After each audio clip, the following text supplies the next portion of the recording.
He was once the loudest man in the ring, a towering presence capable of stopping a roaring crowd with a single look. Yet behind the confidence and command lived a quiet loneliness few ever saw.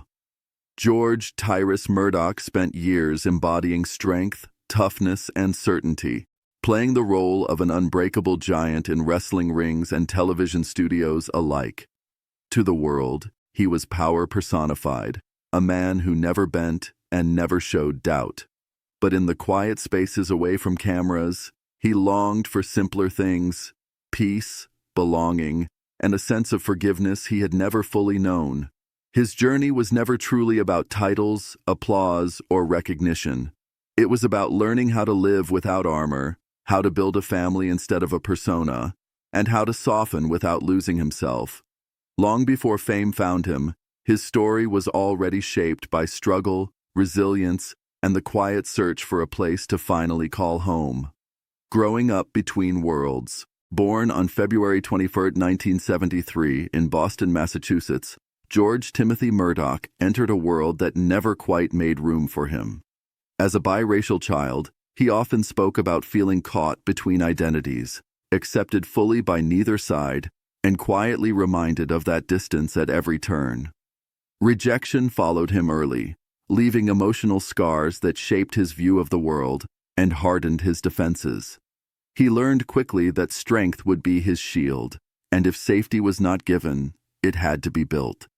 In college, football became his outlet, his discipline, and his sense of purpose as he played for the University of Nebraska at Kearney.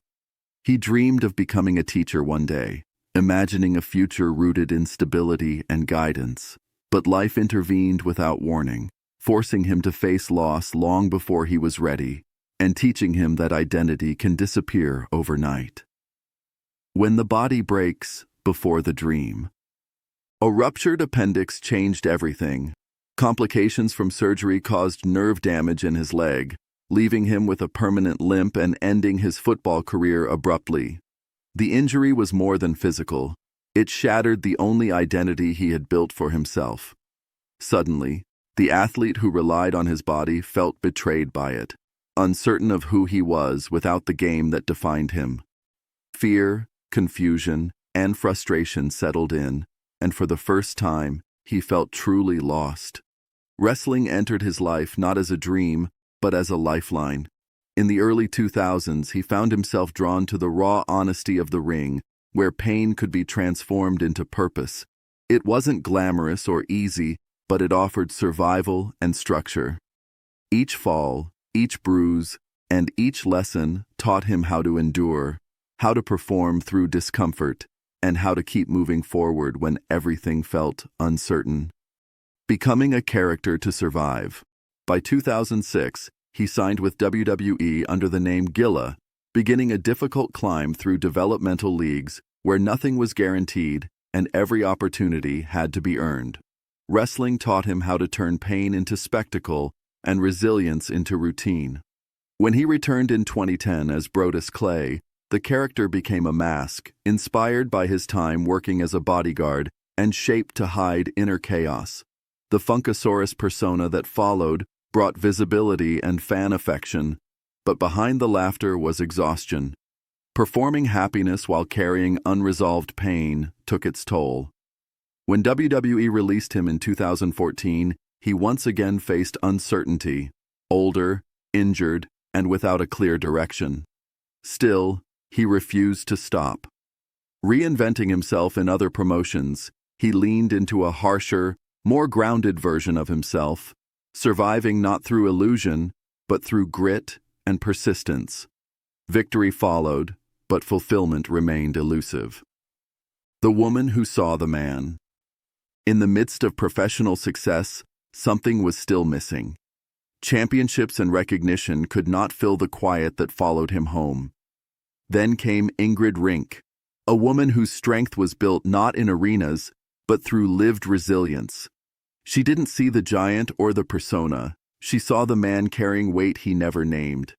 Ingrid's life had already been shaped by hardship, determination, and reinvention long before they met. Their connection was not instant spectacle. but a slow understanding rooted in shared survival. She knew how to rebuild from loss, and he knew how to endure pain, and together they found balance. She taught him how to slow down, while he learned how to open up. Their relationship wasn't about perfection or escape. It was about healing alongside someone who understood struggle without needing it explained. Ingrid Rink and the Power of Rebuilding. Ingrid Rink's story is one of transformation born from necessity rather than recognition. Introduced to fitness at a young age, she found discipline and control in movement when life felt unstable. Teaching classes as a teenager, she learned leadership early, but adulthood brought new challenges, including financial strain and the responsibility of motherhood. When her son was diagnosed with type 1 diabetes, survival became her priority. Out of that moment came Sensible Meals, a business built not from ambition, but from love and practicality.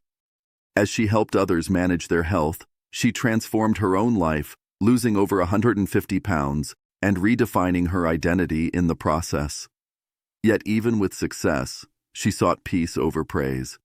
Meeting Tyrus marked a turning point where two lives shaped by hardship found space to grow together, not by fixing each other, but by choosing patience and understanding. Family, fatherhood, and finding stillness. The birth of their daughter, Georgie Rose, in 2014 changed everything. For the first time, Tyrus found meaning not in applause, but in presence. Fatherhood softened him, grounding his life in moments that required nothing but attention and care. Together, they blended families, navigating the challenges of schedules, responsibilities, and public life with quiet determination. Over time, their bond became an anchor amid constant movement. In 2020, the world slowed, and for Tyrus, that pause brought clarity. Away from relentless demands, he realized the life he wanted was already in front of him. His proposal to Ingrid during that uncertain time was simple and deeply personal, a promise rooted in gratitude rather than performance. When they married in January 2024, it was not a spectacle, but a reflection of the peace they had built together through patience, trust, and shared endurance. Choosing a quieter life. Shortly after their wedding, they made a decision that reflected their values, leaving behind constant travel for a farm in northern New Jersey. The move was not about escape, but renewal. On the farm, life slowed into routines shaped by care rather than schedules. Ingrid embraced simplicity, reimagining her work and focusing on living the principles she once taught. Their home became a sanctuary filled with animals, responsibility, and laughter, a place where chaos and order found balance. Tyrus, once defined by crowds, found joy cheering for his daughter at equestrian events, standing beneath open skies instead of bright lights. The man who once thrived on noise learned to appreciate silence. Family replaced fame as his measure of success, and peace became something lived daily rather than searched for. Strength, redefined. Even with growth, challenges tested their foundation, reminding them that healing is never linear. Public scrutiny and personal trials forced them to lean inward, protecting what mattered most and learning that strength is proven through patience and humility. When Tyrus chose to step away from wrestling in 2023, it wasn't defeat, but completion. He left with clarity, knowing his legacy waited at home, not in titles. Retirement brought presence, allowing him to fully show up as a husband, father, and partner. At 51, he understands strength differently now. It is not dominance or endurance alone, but the courage to sit still, forgive the past, and choose love without condition. The story of Tyrus and Ingrid Murdoch is not about fame, but about rebuilding. Sometimes the strongest endings are quiet, marked not by applause, but by peace.